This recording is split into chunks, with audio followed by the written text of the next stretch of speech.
everybody. Myself Giriraj चंद अग्रवाल मेरे YouTube channel में आप सभी विद्यार्थियों का स्वागत करता हूं। आज मैं मेरे वीडियो में कक्षा 8 के विद्यार्थियों के लिए जो अपनी पाठ्य पुस्तक है उसका पहला पाठ लेकर उपस्थित हुआ हूं। आशा है सभी विद्यार्थी इस पाठ को बड़े ध्यान से पढ़ेंगे। तो विशेष रूप से यानी कक्षा 8 के विद्यार्थियों का लेसन है, तो कक्षा 8 के विद्यार्थी इस वीडियो के उनके लिए क्या है उपयोगी।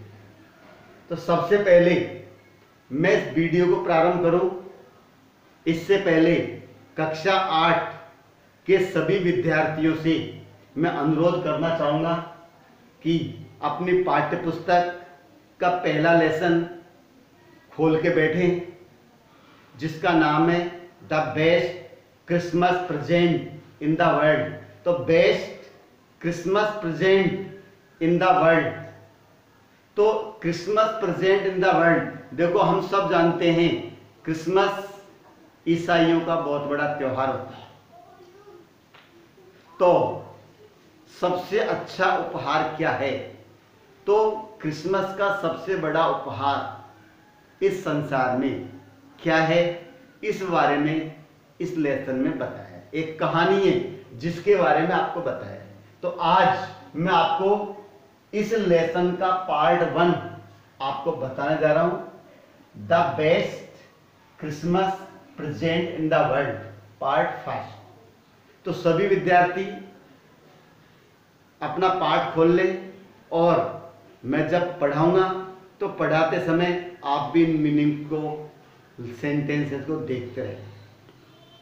देखिए इसमें दिया है, देयर आर सम डेट्स और periods of the time in the history of the world. यह संसार के इतिहास में ऐसा कुछ समय, अवधि या दिनांक होती है, दैट आर टू सिग्निफिकेंट, जो हमारे लिए क्या है बहुत महत्वपूर्ण होती है। कुछ टाइम होता है जो निकल गया, वो हमारे लिए क्या होता है बहुत महत्वपूर्ण होता है। That everyone knows and remembers them, सब जानते हैं और उन्हें याद करते हैं। कोई सब समय हो सकता है जो निकल गया, तो story you will read mentions one such date, जो कहानी हम पढ़ने जा रहे हैं उसमें भी इसी प्रकार की एक डेट का वर्णन किया गया है। एंड इवेंट, और उस डेट को कौन सी घटना घटित हुई है उसके बारे में इसमें बताया गया है। A war between the British and the German in 1914, 1914 में ब्रिटिश और जर्मन के बीच युद्ध हुआ था। उस युद्ध की घटना का वर्णन किया है, उसी की एक घटना है। Can you guess which war it was, क्या हम अनुमान लगा सकते हैं यह कौन सा युद्ध था? तो देखिए द आंसर, इसका जो उत्तर है आर ऑन पेज 23, यानी 23 पेज पर इस प्रश्न का उत्तर भी दिया हुआ है। तो डेट दे रखी है 4 जुलाई 1776, 6 अगस्त 1945, 12 अप्रैल 1961, 17 दिसंबर 1903, 30 जनवरी 1948, 20 जुलाई 1969। ये कुछ डेट दी हुई है। तो ये जो डेट दी है, इन डेट में क्या क्या घटनाएं घटित हुई है, इन सब का जो उत्तर है वो पेज क्रमांक 23 पर है, जो मैं आपको बाद में बताऊंगा। सबसे पहले इस लेसन की वर्ड्स मीनिंग्स मैं आपके सामने बताने जा रहा हूं कि आप भी इसको देखेंगे और याद करेंगे। स्पॉटेड, स्पॉटेड इट मीन्स देखा, सेंचुरी मीन्स शताब्दी, एक्सपेंसिव महंगी, स्कॉच मार्क्स होते हैं जलने के निशान, यानी जब फर्नीचर जल जाता है तो धब्बे से पड़ जाते हैं, वो होते हैं स्कॉच मार्क्स। रिस्टोर मरम्मत करना, चैलेंज में चुनौती, ड्रावर में दराज, क्रिसमस ईव ये होता है क्रिसमस के पूर्व की संध्या, क्रिसमस के पहले की शाम का जो टाइम रहता है, क्रिसमस ईव। वेनियर, वेनियर का होता है, देखिए वेनियर का मतलब यहां पर दिया है a thin layer of plastic, plastic की पतली परत होती है।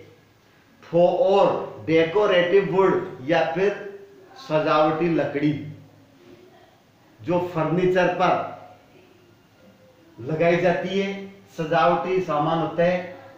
टेकन दियर टोल ऑन, इसका अर्थ टेकन दियर टोल ऑन में क्षतिग्रस्त किया गया, उसे बाद नुकसान पहुंचाया। स्ट्रक फास्ट, मजबूती से बंद किया। अंडरनीथ में नीचे, स्क्रपल में हिचकिचाहट, अनफोल्डेड मीन्स खोला, क्यूरियसली जिज्ञासापूर्ण, शैलो में छितला या कम गहरा होता है। हैंड राइटिंग हस्तलेखन, हैंड राइटिंग मीन्स क्या होता है, अपना हाथ का लेख जो अपन लिखते हैं। तो ये कुछ वर्ड्स मीनिंग्स थी जो मैंने आपके सामने बताई।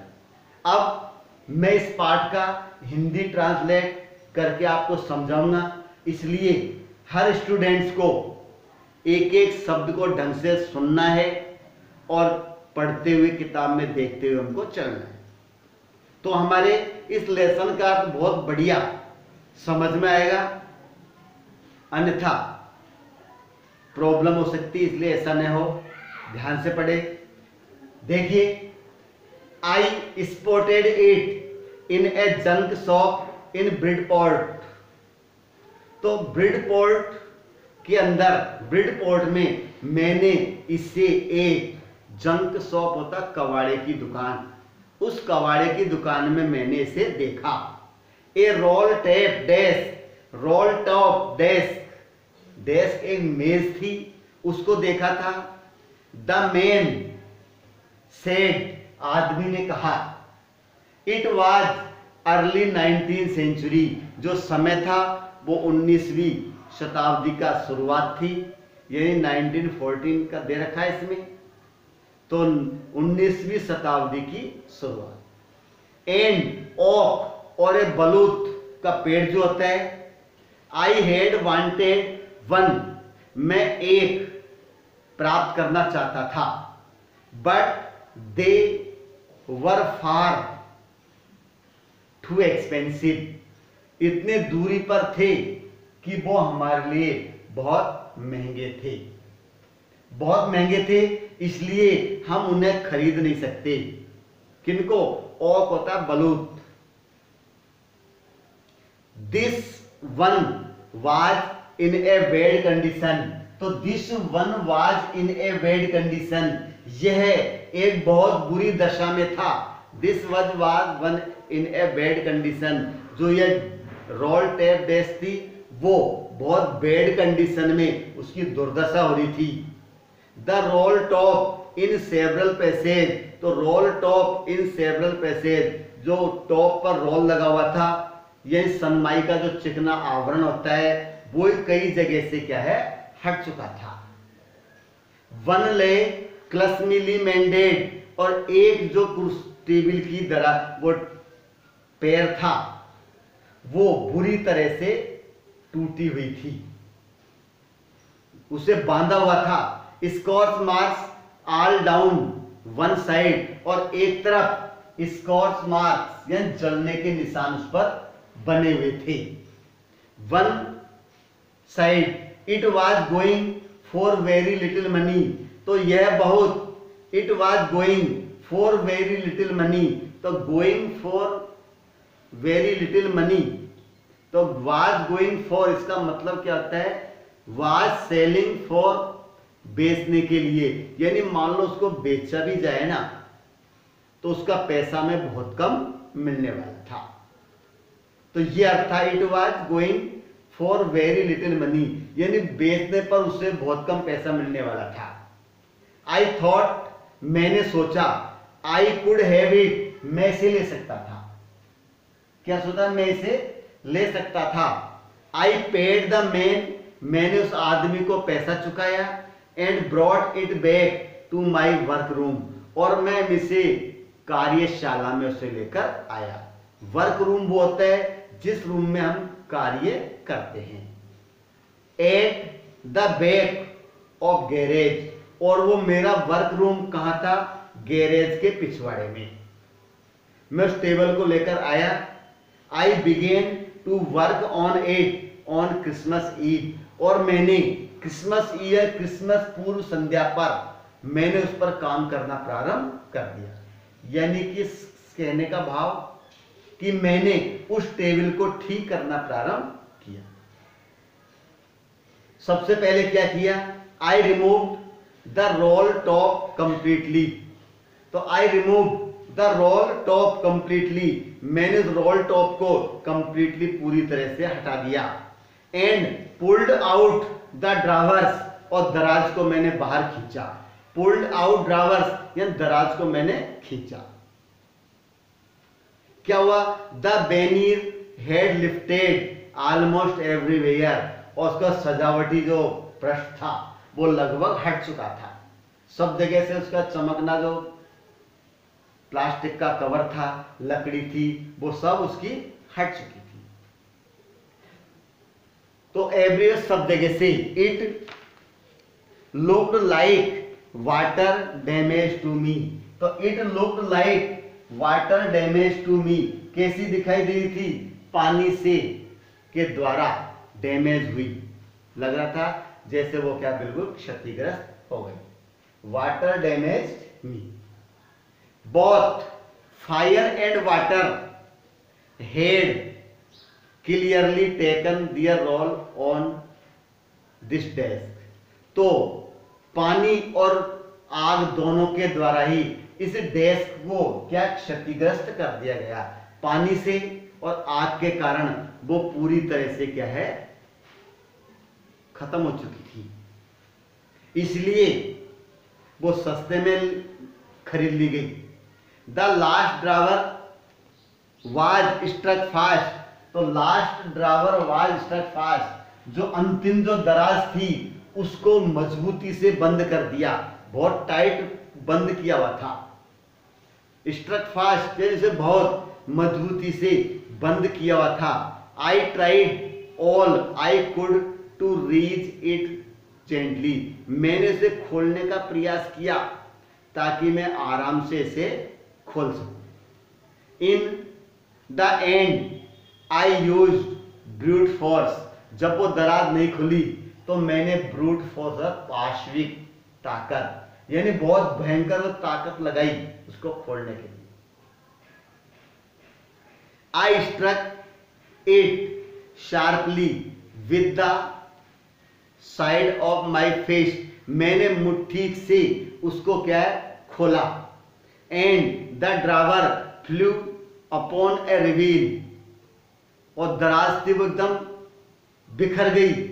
Flu open to reveal a shallow space, खुलकर जो छोटा स्थान था वो दिखाई देने लगा। रिवील का मतलब होता है खुलने के बाद स्लो जो स्पेस था ना वो दिखाई दिया। अंडरनीथ ए सीक्रेट ड्रावर, लेकिन जब वो थी उसमें क्या था? उसके अंदर भी एक सीक्रेट ड्रावर थी, छोटी सी दराज और थी। Secret there was something in there, लेकिन उसमें वहां कुछ था। I reached in and took out a small black tin, मैं अंदर पहुंचा। And took out a small black tin box, और मैं छोटा, स्मॉल है छोटा, ब्लैक काले रंग का, टिन तांबे जो स्टील का बॉक्स था उसको मैंने बाहर निकाला। क्या लिखा हुआ था इस पर? Sellotape on the top of it was a piece of lined note paper, तो सेलो टेप, जो सेलो टेप होता है वो उसके टॉप पर लगा हुआ था। ऑफ इट, इसका was a piece of lined note paper, क्या था वो? लाइनदार नोट पेपर था।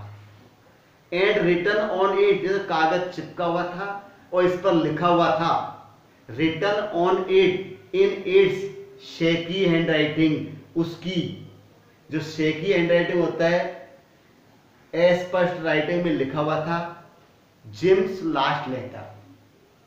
क्या लिखा हुआ था उसके बाद? जिम्स लास्ट लेटर जिम का अंतिम पत्र रिसीव्ड जनवरी 25, 1915, जो 25 जनवरी 1915 को प्राप्त हुआ। वो पत्र जिम के द्वारा लिखा गया था जो उस राइटर को प्राप्त हुआ था। To be worried with me, to be worried जो विद मी मेरे साथ दबा हुआ था। To be worried with me when the times comes, जब समय आएगा तो वो मेरे साथ दबा हुआ होगा। आई न्यू, मैं जानता था। एज आई डिड इट, जैसा कि मैंने ये किया। As I did it, that it was wrong of me to open the box, कि बॉक्स को खोलना मेरे लिए गलत था। ये मैं बॉक्स को खोला तो ये बॉक्स को खोलना मेरे लिए क्या था, गलत। But curiously got the better of my sculpture, तो क्यूरियसली जिज्ञासा पूर्ण ढंग से got the better of my scruples, तो स्कल्पल है मेरी हिचकिचाहट के द्वारा। Got the better of it, यानी मैंने इसको खोला तो मुझे इसमें बड़ी हिचकिचाहट हुई। हिचकिचाते हुए मैंने उस बॉक्स को खोला। इट यूजुअली डज, और सामान्यतः ऐसा ही होता है जब हम किसी की चीज को खोलते हैं तो थोड़ी सी हमें हिचकिचाहट होती है। अब जब बॉक्स को खोला तो क्या था, inside the box there was an envelope, तो inside the box there was an envelope, तो देखो एनवेलप का मतलब लिफाफा क्या होता है, ENVE एनवेलप, ये होता है लिफाफा। तो उस बॉक्स के अंदर जो टिन बॉक्स था उसमें एक लिफाफा था। द एड्रेस रीड, और उस पर पत्र जो एड्रेस था लिफाफे पर वो था मिस्ट्रेस जिम मैकपर्सन, तो mistress Jim McPherson 12 Copper Beeches Bridford Dorset, ये उस पर एड्रेस लिखा था। Mistress Jim McPherson 12 Copper Beeches Bridford Dorset address था। I took out the letter, मैंने पत्र को बाहर निकाला। I took out the letter, मैंने पत्र को बाहर निकाला। एंड अनफोल्डेड इट, और पत्र को लिफाफे में से निकाला और पत्र को मैंने क्या है, खोला। देखते हैं क्या लिखा है। It was written in pencil, pencil से लिखा हुआ था। And dated at the top, और उसके ऊपर पत्र के ऊपर जो डेट दिनांक लिखी हुई थी वो थी दिसंबर 26, 1914, 26 दिसंबर 1914। 26 दिसंबर 1914 था, इसका मतलब उससे पहले क्या था, 25 दिसंबर, और 25 दिसंबर को क्या रहता है, क्रिसमस डे। तो क्रिसमस डे पर यह पत्र मिस्ट्रेस जिम मैकपर्सन को लिखा गया था। किसने लिखा था, मिस्टर जिम मैकपर्सन ने, उसके हस्बैंड के द्वारा उसको पत्र लिखा गया था। लेकिन गलती से वो दराज में धरकर भूल गई और काफी समय हो गया, वो जो थी टेबल डेस्क वो नष्ट हो गई, भूल गए। अब आगे क्या होता है देखिए। तो उस राइटर ने उस टेबल को सस्ते में खरीदा, उसकी रिपेयर करने लगा। तो रिपेयर खोलने पर जो दराज होती है उनको खोला, तो अंतिम जो दराज थी वो बड़े धीरे से ताकत से खुली। खोलने पर देखता है कि उसके अंदर बॉक्स निकलता है, बॉक्स में पत्र निकलता है, पत्र को खोल के पढ़ता है तो देखा कि पत्र किसको लिखा है, mistress Jim McPherson.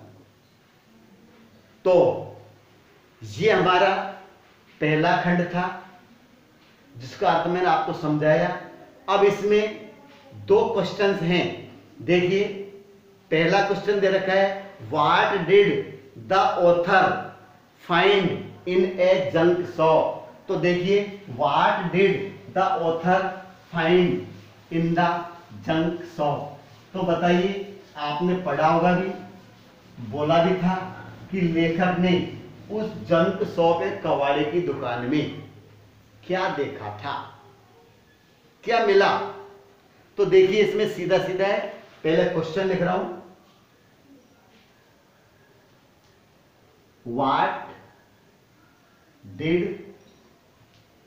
The author, AU, what did the author find in a junk shop. ये क्वेश्चन है, क्या पाया था बताइए लेखक ने जंक शॉप में, क्या मिला था। तो देखो यहां पर पहली लाइन है जो आपको बताया है, आई spotted it in a junk shop in A bread pot A roll top desk. क्या पाया था, रोल टॉप डेस्क। तो इसका आंसर लिख देंगे, देखिए the author found a roll top desk, roll top desk in a junk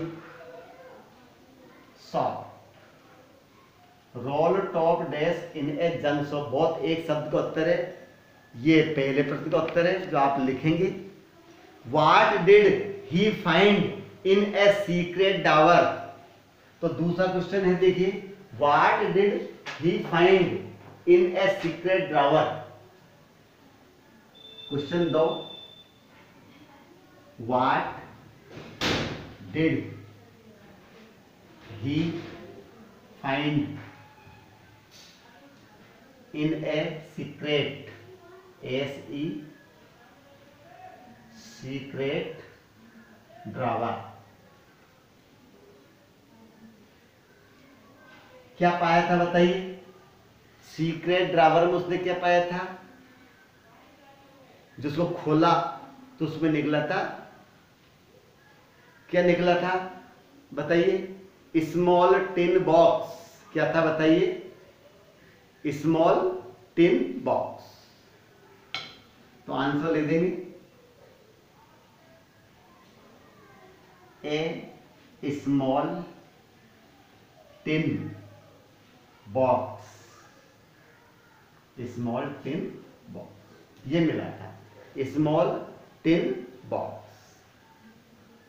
what do you think had put it in there. यानी तुम्हारे विचार से यह किसने रखा होगा, किसने रखा होगा इसके अंदर। तो सीधी सी बात है कि मिस्ट्रेस जिम मैकपर्सन के लिए था, तो उसी ने रखा होगा इसके अंदर, तो रख के भूल गई। तो आप दो क्वेश्चनों को याद करेंगे, what did the author find in a junk shop, junk shop में क्या मिला था, the author found a roll top desk in a junk shop. What did he find in a secret drawer, उस सीक्रेट गुप्त दराज में क्या मिला, a small tin box, a small tin box. तो ये मैंने आपको दो क्वेश्चंस बताए, इस पार्ट फर्स्ट के वर्ड मीनिंग्स और ट्रांसलेशन मैंने आपको समझाया। अब मेरा वीडियो आज का यही कंप्लीट होता है, धन्यवाद।